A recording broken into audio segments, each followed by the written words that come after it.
Hello दोस्तों। आप सभी लोगों का हमारे यूट्यूब चैनल पर स्वागत है। आज के इस वीडियो लेक्चर में हम लोग ग्रामर सेक्शन में डायरेक्ट एंड इनडायरेक्ट स्पीच के बारे में पढ़ेंगे, जिसको जानेंगे क्योंकि यूजुअली क्लास 9 से 12 तक हर क्लास में डायरेक्ट और इनडायरेक्ट पर रिलेटेड क्वेश्चन को एग्जामिनेशन में पूछा जाता है। स्पेशली अभी जो बच्चे क्लास 10th और 12th में उनको बोर्ड एग्जामिनेशन में इस सेक्शन से क्वेश्चन आने ही आने हैं, मस्ट है। तो आज बोर्ड एग्जामिनेशन को के पॉइंट ऑफ व्यू से आज हम लोग इस डायरेक्ट और इनडायरेक्ट स्पीच के सेक्शन को स्टार्ट करते हैं। तो इसमें जो पहला टॉपिक हमको मिलेगा वो है नरेशन।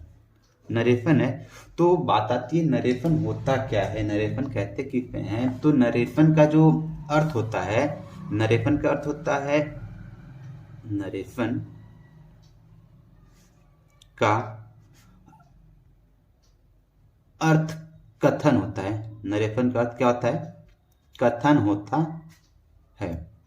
तो बार बार जो बात आती है नरेशन क्या होता है, नरेशन क्या होता है, तो नरेशन का जो अर्थ होता है कथन। कथन मतलब जो बात को कहते हैं। और ये जो शब्द है ये बना हुआ है नरेट शब्द पे। यह नरेट से बना हुआ है। अर्थात नरेशन शब्द की उत्पत्ति या कह सकते हैं जो इसका फॉर्मेशन हुआ है वो किस वर्ड से हुआ है? नरेट वर्ड से हुआ है। और इस जो नरेट वर्ड का मतलब होता है, इसका मतलब होता है, इसका अर्थ कहना होता है, कहना होता है। तो हमने क्या जाना कि नरेशन का अर्थ क्या होता है? कथन, कथन होता है। और ये जो नरेशन है ये किस शब्द से बना हुआ है? नरेट शब्द से बना हुआ है, जिसका अर्थ क्या होता है? कहना।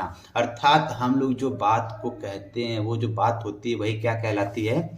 नरेशन कहलाती है। अब बात करते हैं कि नरेशन कितने प्रकार के होते हैं। तो जैसा कि मैंने यहाँ पर हेडिंग लिखा हुआ है डायरेक्ट एंड इनडायरेक्ट स्पीच, इसके अकॉर्डिंग हम कह सकते हैं कि जो नरेशन होता है वो होता है दो प्रकार का।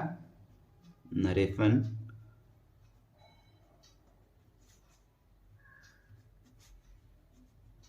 दो प्रकार का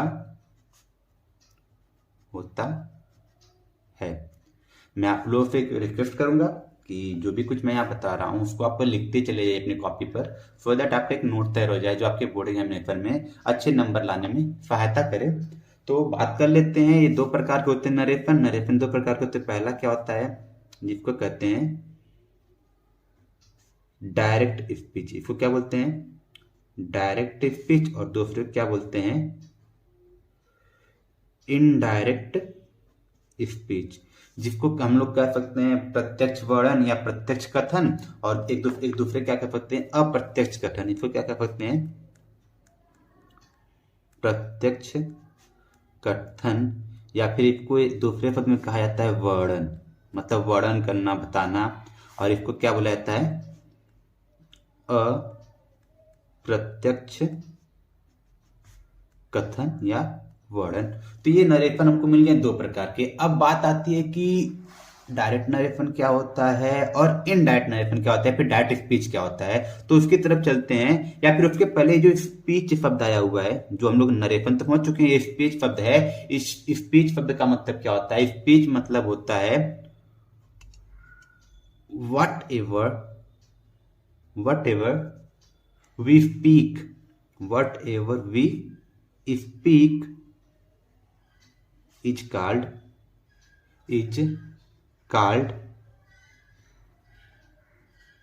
our speech, is called our speech. अर्थात जो कुछ वट एवर वी स्पीक मतलब जो कुछ भी हम लोग कहते हैं वही क्या कहलाता है? वही कहलाता है हमारी स्पीच कहलाता है। तो अब आई थिंक आपको समझ में आ गया होगा कि स्पीच होता क्या है। अगर नहीं समझ में दोबारा बताता हूँ कि जो कुछ हम लोग, मतलब चाहे मैं हुआ चाहे कोई भी हुआ, जो हम लोग कहते हैं, जो कुछ बात बोलते हैं, वही बोली गई सारी बातें क्या कहलाती हैं? उसे कहा जाता है स्पीच। आई थिंक स्पीच का मैटर भी यहाँ पर क्लोज हो गया होगा। आई थिंक समझ में आ गया होगा कि स्पीच क्या होता है।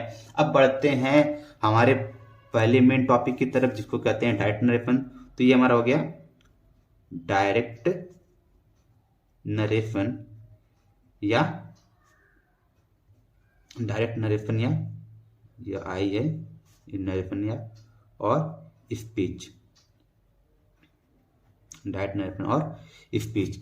तो अभी मैं एक बात कहूँ, जैसे कि राइट नाउ अभी जो कुछ भी मैं बोल रहा हूँ आप लोग ठीक उसी प्रकार से सुन रहे हैं, या फिर अगर आप तो स्कूल में जाएं, स्कूल में जाने के बाद जो भी अध्यापक हमको पढ़ाते हैं तो हम लोग जैसे सुनते हैं उसमें कोई चेंज तो होता नहीं है, जैसे उन्होंने बोला ठीक उसी प्रकार से हम उस बात को सुन लेते हैं। तो जब कोई बात हम लोग सीधा किसी का सुनते हैं बिना किसी चेंजेज के, तो उसी नरेशन क्या बोला जाता है, उसी उस प्रकार बनने वाले नरेशन कहा जाता है डायरेक्ट नरेशन। लेकिन जब बात आएगी लैंग्वेज में, यहाँ पर हमको इंग्लिश ग्रामर में इसके डेफिनेशन की बात आएगी, तो इसके डेफिनेशन को हम लोग ऐसे कह सकते हैं कि जब वक्ता द्वारा कहे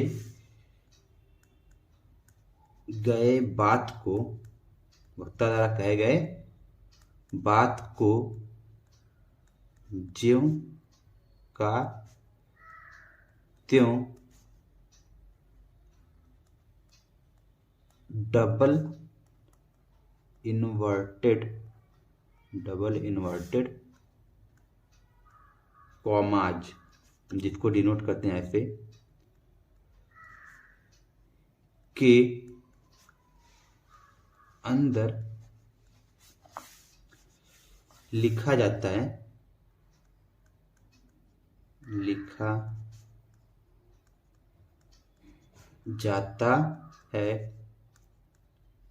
उसे क्या कहते हैं, उसे ही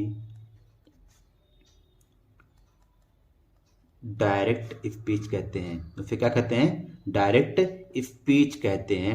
तो एग्जाम्पल के थ्रू थोड़ा समझते हैं कि आखिर होता क्या है। दोबारा डिफिनेशन बता देता हूँ कि जब वक्ता मतलब जो बात को बोलने वाला है उसके द्वारा कहे गए बात को हम लोग क्या करें, ज्यों का त्यों, मतलब जैसे उसने बोला है ठीक उसी प्रकार से क्या करें, डबल इन्वर्टेड कॉमाज, अर्थात ये जो सिंबल है इसके अंदर लिख दें, तो उस प्रकार से जो नरेशन बनेगा वही क्या कहलाएगा, वही कहलाएगा डायरेक्ट नरेशन। एग्जाम्पल लेते जैसे कि ये कह सकते हैं ही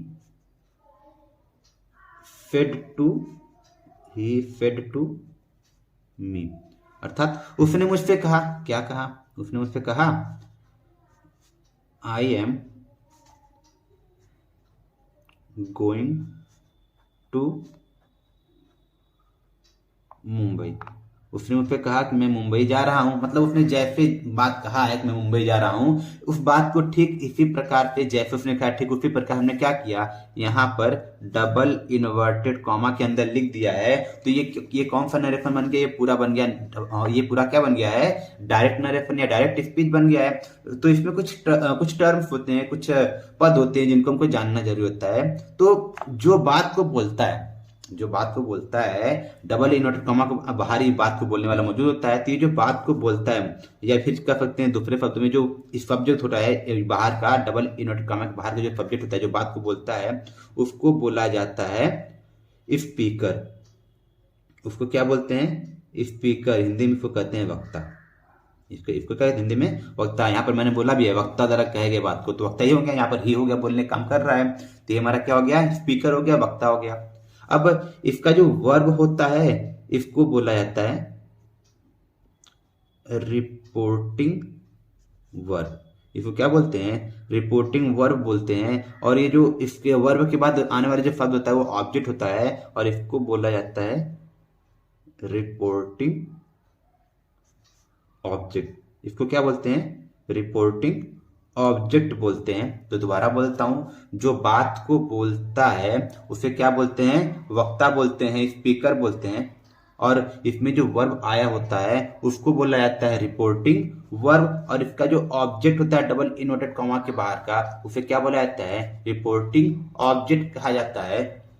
और तब बात आती है कि पर तब ये डबल इन्वर्टेड कॉमा के अंदर का पोर्शन क्या कहलाता है। तो इस डबल इन्वर्टेड कॉमा के पूरे हिस्से को बोला जाता है, ये जो पूरा हिस्सा है इस पूरे हिस्से को बोला जाएगा रिपोर्टेड स्पीच। Reported speech. तो इनके डेफिनेशन को लिखने की जरूरत नहीं, बस इसको समझ लीजिए, क्योंकि हमको एग्जाम में इनके डेफिनेशन नहीं पूछेगा, हमसे एग्जाम में डायरेक्ट इनडायरेक्ट नरेशन में चेंज करने के तरीके पूछेगा या फिर डायरेक्ट इनडायरेक्ट नरेशन बदलने को कहा जाएगा। तो दोबारा बता देते हैं, जो बात को बोलता है उसको बोला जाता है स्पीकर। अब रिपोर्टेड स्पीच के बाहर का जो वर्ब होता है इसको बोला जाता है रिपोर्टिंग वर्ब, और जो ऑब्जेक्ट होता है उसको कहता है, उसको क्या कहा जाता है, उसे कहा जाता है रिपोर्टिंग ऑब्जेक्ट। और डबल इन्वर्टेड कॉमा के अंदर के पूरे वाक्य को, पूरे सेंटेंस को क्या बोला जाता है, रिपोर्टेड स्पीच बोला जाता है। और ये पूरा जो हिस्सा है, ये पूरा हिस्सा ही से लेकर डबल इन्वर्टेड कॉमा के अंत तक है, ये पूरा हिस्सा क्या कहलाएगा, ये कहलाएगा डायरेक्ट स्पीच कहलाएगा, क्योंकि इसमें वक्ता ही के जो कथन थे मुझसे कहे गए, हमने उसको ठीक उसी प्रकार से कहाँ लिख दिया है, डबल इन्वर्टेड कॉमा के अंदर लिख दिया है। तो ये हमारा बन गया डायरेक्ट नरेशन। सॉरी, कैमरा थे ठीक नहीं हुआ।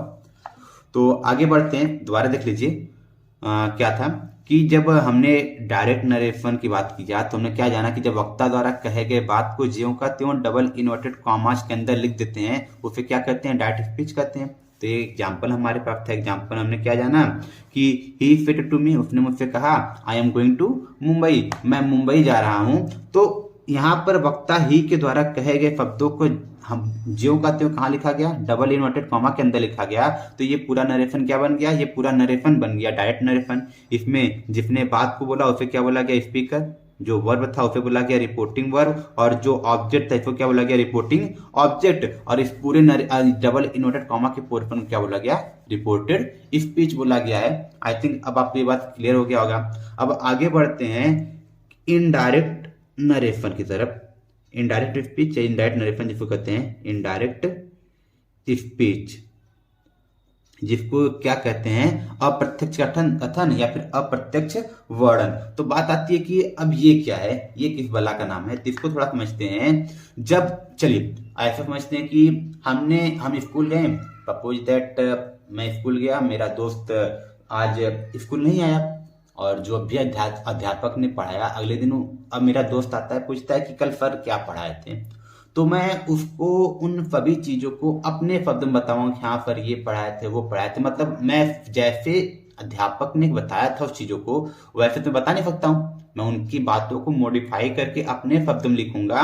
तो जब भी हम लोग वक्ता द्वारा कहे गए बात को अपने शब्दों में व्यक्त करते हैं उसे क्या कहता है, उसे कहता है इनडायरेक्ट स्पीच। तो इसका अगर डिफिनेशन बनेगा तो ये कुछ ऐसा बनेगा, जब वक्ता द्वारा कहे गए बात को हम अपने शब्दों में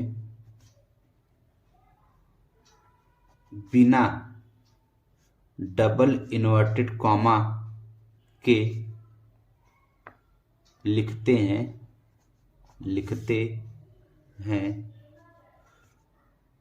उसे क्या कहते हैं, उसे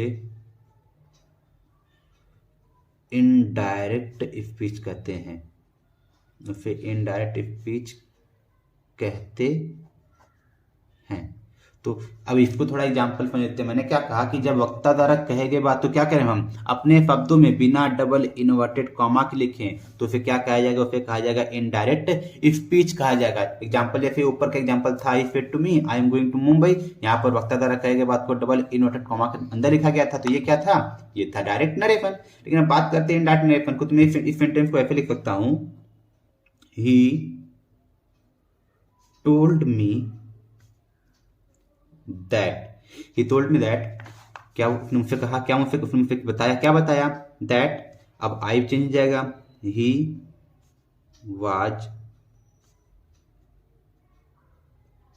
going to Mumbai, he was going to Mumbai. अब इस सेंटेंस को ध्यान से देखेंगे तो यहाँ पर 2-3 चीजें चेंज हुई हैं। जैसे कि पहले तो कॉमा हटा हुआ है इसमें, डबल इन्वर्टेड कॉमा नहीं आया हुआ है। यहाँ पर आई को चेंज कर दिया गया है, एम को चेंज कर दिया गया है, तो और यहाँ पर रिपोर्टिंग वर्ब को भी चेंज किया गया है। तो अब इसका जो मतलब हुआ कि उसने मुझे बताया कि वह मुंबई जा रहा था। तो अब ये जो नरेशन बना जिसको हमने इसी वाक्य को, इसी कथन को हमने इस रूप में लिख दिया है बिना डबल इन्वर्टेड कॉमा के कुछ चेंजेस के साथ अपने शब्दों में, तो ये क्या बन गया, ये बन गया इनडायरेक्ट, ये बन गया इनडायरेक्ट स्पीच। तो आई थिंक क्या होता है डायरेक्ट स्पीच, क्या होता है इनडायरेक्ट स्पीच, आपको ये बात समझ में आ गई होगी। अब जिसको ये नहीं समझ में आया कि ही कैसे हो गया, वाच कैसे हो गया और यहाँ पर टोल्ड कैसे हो गया, तो इसके लिए आगे की वीडियोज में हम लोग इस पर डिस्कशन करेंगे कि यहाँ पर ये चेंज अपने